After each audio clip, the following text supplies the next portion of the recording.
120 മിനിറ്റുകൾ ലോകരാജാക്കന്മാരുടെ കണ്ണുകളിലേക്ക് നോക്കി ഒരു കൊച്ചു രാജ്യം പ്രഖ്യാപിച്ചു. ഫുട്ബോളിൽ വലിയവരും ചെറിയവരുമില്ല. കളിയിലെ 90 മിനിറ്റുകൾ തീരുമാനിക്കും ആരാണ് വീരന്മാരെന്നും ആരാണ് വമ്പന്മാരെന്നും. 2 വട്ടം പിന്നിലായിട്ടും തളരാതെ സിംഹമടയിൽ ചെന്നവർ തിരിച്ചടിച്ചു. തോറ്റിട്ടും ലോകമാകെ ജയിച്ച വീര്യത്തോടെയാണ് അവർ മടങ്ങുന്നത്. ഭൂപടത്തിൽ കേബോ വെർഡെയെ കാണാൻ പ്രയാസമായിരിക്കാം. പക്ഷേ ഫുട്ബോൾ പ്രേമികളുടെ ഭൂപടത്തിൽ സ്വന്തം രാജ്യത്തെ കൊത്തിവെച്ചാണ് അമേരിക്കയിൽ നിന്നും അവർ മടങ്ങുന്നത്. മയാമിയിൽ വീണത് അർജന്റീൻ സന്തോഷ കണ്ണീരായിരുന്നില്ല, വലിയൊരു ആശ്വാസത്തിൻ്റെ നെടുവീർപ്പുകൾ മാത്രം. അടിമുടി വിറപ്പിച്ചൊരു പോരാട്ടത്തിനൊടുക്കം മെസ്സിയും കൂട്ടരും ജയം പിടിച്ചെടുത്ത ദിവസം. ലോക ചാമ്പ്യന്മാരെ സൂചിമുനയിൽ നിർത്തിയ ഒരു രാത്രി കടന്നുപോവുകയാണ്. മയാമിയിലെ ശ്വാസം മുട്ടിക്കുന്ന ഈർപ്പത്തിൽ 120 മിനിറ്റുകൾ ഓടിത്തീർക്കുക എന്നത് കഠിനമായിരുന്നു. അവിടെയാണ് കേബോ വെർഡെയുടെ കരുത്ത് നമ്മൾ കണ്ടത്. കഠിനമായ കാലാവസ്ഥയിലും അവർ അവസാനം വരെ പൊരുതി. ശരീരം തളരുമ്പോഴും തോറ്റുകൊടുക്കില്ലെന്ന മനസ്സുകൊണ്ടായിരുന്നു അവർ പിടിച്ചു നിന്നത്. മണിക്കൂറുകൾക്ക് മുമ്പ് നമ്മൾ കണ്ട ചിത്രങ്ങൾ ഒന്ന് റീവൈൻഡ് ചെയ്യാം.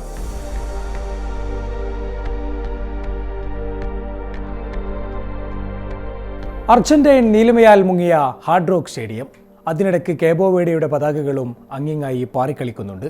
ഒരു വശത്ത് ലോക കിരീടം നിലനിർത്താനിറങ്ങുന്ന അർജന്റീന, മറുവശത്ത് നഷ്ടപ്പെടാൻ ഒന്നുമില്ലാത്ത വീര്യവുമായി കേബോ വെർഡെ. കളി തുടങ്ങി ആദ്യ മിനിറ്റുകളിൽ തന്നെ അർജന്റീനയെ തടഞ്ഞു നിർത്താൻ ആഫ്രിക്കക്കാർക്കായി. എന്നാൽ ആൽബിസെലസ്റ്റകൾ തന്ത്രപരമായി ചുവടുകൾ വെച്ചു. ഏതു കോട്ടയായാലും ഏത് മന്ത്രവാദിയുടെ ദുർമന്ത്രമുണ്ടെങ്കിലും വിള്ളൽ വീഴ്ത്താൻ സാക്ഷാൽ ലയണൽ മെസ്സിക്ക് ഒരൊറ്റ നിമിഷം മാത്രം മതിയായിരുന്നു. കളിയുടെ 29-ാം മിനിറ്റ് മയാമിയുടെ ആകാശം ആ മാന്ത്രികതയ്ക്ക് സാക്ഷ്യം വഹിച്ചു. മധ്യനിരയിൽ നിന്ന് ലിസാൻഡ്രോ മാർട്ടിനസ് കൃത്യതയോടെ നീട്ടി നൽകിയ ഒരു ലോങ് ഡയഗണൽ പാസ്. വായുവിൽ ഉയർന്നു വന്ന പന്തിനെ തൻ്റെ ഇടതുകാലുകൊണ്ട് മെസ്സി നിയന്ത്രിച്ചെടുത്ത മനോഹരമായൊരു ഫസ്റ്റ് ടച്ച്. തൻ്റെ യൗവനത്തിലെ വേഗതയെ ഓർമ്മിപ്പിച്ചുകൊണ്ട് പ്രതിരോധ നിരയെ വെട്ടിച്ച് മെസ്സി തൊടുത്ത ഷോട്ട് മുസീഞ്ഞയ്ക്ക് ഒരവസരവും നൽകാതെ വലയുടെ മുകൾ തട്ടിലേക്ക് തുളച്ചു കയറി. ലോകകപ്പ് ചരിത്രത്തിലെ മെസ്സിയുടെ 20-ാം ഗോൾ. സ്റ്റേഡിയം ഇളകിമറിഞ്ഞ നേരം. അർജന്റീൻ ആരാധകർ അതോടെ ഉറപ്പിച്ചു ഇതൊരു ഏകപക്ഷീയ വിജയത്തിൻ്റെ തുടക്കമാണെന്ന്. എന്നാൽ രണ്ടാം പകുതിയിൽ കളി ആകെ മാറിമറിഞ്ഞു.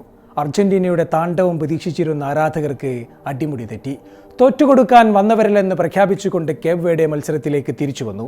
അർജന്റീൻ താരങ്ങൾ പതുക്കെ തളരാൻ തുടങ്ങിയപ്പോൾ കേബോ വെർഡെ മൈതാനം നിറഞ്ഞോടുകയായിരുന്നു. കളിയുടെ 59-ാം മിനിറ്റിൽ സ്റ്റേഡിയത്തെ ഞെട്ടിച്ചുകൊണ്ട് ആ നിമിഷം വന്നു. ക്യാപ്റ്റൻ റയാൻ മെൻഡിസ് നൽകിയ മനോഹരമായൊരു പാസ് സ്വീകരിച്ച് ഡെറോയ് ഡുവാർട്ടെ അർജന്റീൻ ബോക്സിലേക്ക് ഇരച്ചുകയറി. ലിസാൻഡ്രോ മാർട്ടിനസിൻ്റെ പ്രതിരോധത്തെയും കീറിമുറിച്ച് എമിലിയാനോ മാർട്ടിനസിൻ്റെ കാലുകൾക്കിടയിലൂടെ ഡുവാർട്ടെ പന്ത് വലയിലേക്ക് അടിച്ചു കയറ്റി. സ്കോർ 1-1. അവിശ്വസനീയമായ നിമിഷം. ഗാലറിയിലെ കേബോ വെർഡെ ആരാധകർ ആനന്ദ കണ്ണീരൊഴുക്കി. Game on. മറുപടി ഗോൾ വന്നതോടെ അർജന്റീന കളം കടിപ്പിക്കുന്നതാണ് കണ്ടത്.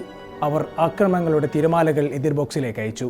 പക്ഷേ അവിടെ അവർക്ക് മുന്നിൽ ഒരു വൻമതിൽ ഉയർന്നു നിന്നു. വസീഞ്ഞ എന്നൊരു 40-കാരൻ തൻ്റെ രാജ്യത്തിന് വീണ്ടും ഒരിക്കൽ കൂടി കാവലിരുന്ന ദിവസം. മെസ്സിയുമായി നേരിട്ടുള്ള 1-on-1 മൊമെൻ്റ് ഓർമ്മയില്ലേ? ജീവൻ കൊടുത്തൊരു സേവുമായി വസീഞ്ഞ മെസ്സിയെ തടഞ്ഞ നിമിഷം. പിന്നെയും അടിമുടി സേവുകൾ. ഡോൾഫിൻ്റെ ചടുലതയും പൂച്ചയുടെ കൈകളുമായി ഒരുവൻ. കേബോ വെർഡെക്ക് സ്വപ്നവും ജീവനും നൽകിയ 8 തകർപ്പൻ സേവുകൾ. അതിനു മുന്നിൽ കാൽപന്ത് മിശിഹ പോലും തോറ്റുപോയി. എക്സ്ട്രാ ടൈം തുടങ്ങിയതോടെ കളിയിലെ നാടകീയത അതിൻ്റെ ഉച്ചസ്ഥായിലെത്തി.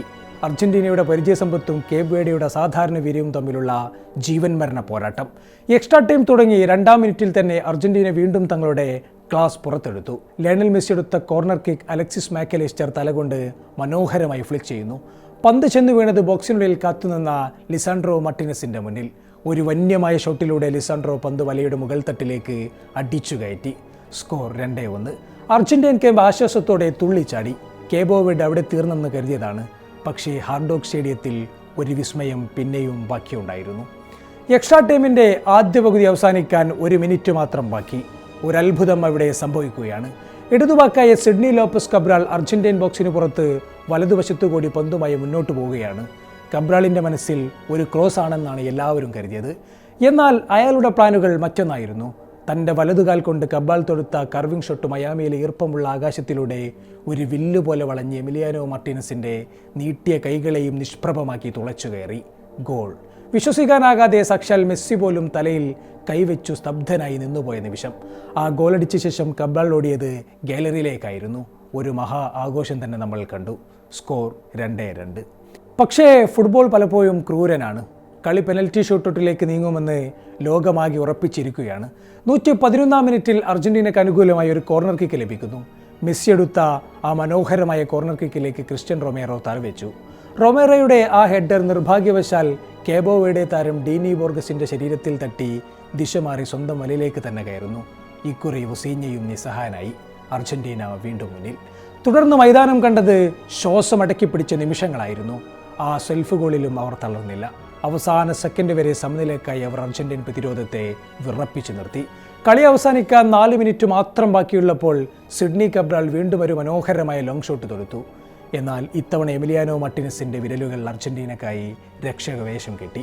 റഫറിയുടെ കണ്ടനാളത്തിൽ നിന്നും ഫൈനൽ വിസിൽ ഉയരുന്നതുവരെ ആരാധകരുടെ നെഞ്ചിടിപ്പ് നിലച്ചിരുന്നില്ല. കളി ജയിച്ചിട്ടും അർജന്റീൻ താരങ്ങളുടെ മുഖത്ത് കണ്ടത് സന്തോഷത്തേക്കാൾ വലിയൊരു യുദ്ധം ജയിച്ചതിൻ്റെ നെടുവീർപ്പുകളായിരുന്നു. മറുഭാഗത്തോ തങ്ങളുടെ സർവ്വശക്തിയുമെടുത്തു പൊരുതി തോറ്റ കേബോ വേർഡെയുടെ താരങ്ങൾ പൊട്ടിക്കരയുന്നതും കണ്ടു. തൻ്റെ 100ാം മത്സരത്തിൽ കൊച്ചി ലയണൽ സ്കലോണി ജയിച്ചു കയറിയെങ്കിലും അർജന്റീൻ ഡിഫൻസിലെ വലിയ അബദ്ധങ്ങൾ ഈ മത്സരം തുറന്നു കാട്ടിയിട്ടുണ്ട്. അടുത്ത പോരാട്ടം ഈജിപ്തുമായാണ്. വരാനിരിക്കുന്ന മത്സരങ്ങളിൽ അർജന്റീനയ്ക്ക് തന്ത്രങ്ങൾ മാറ്റിക്കുറിക്കേണ്ടി വരും.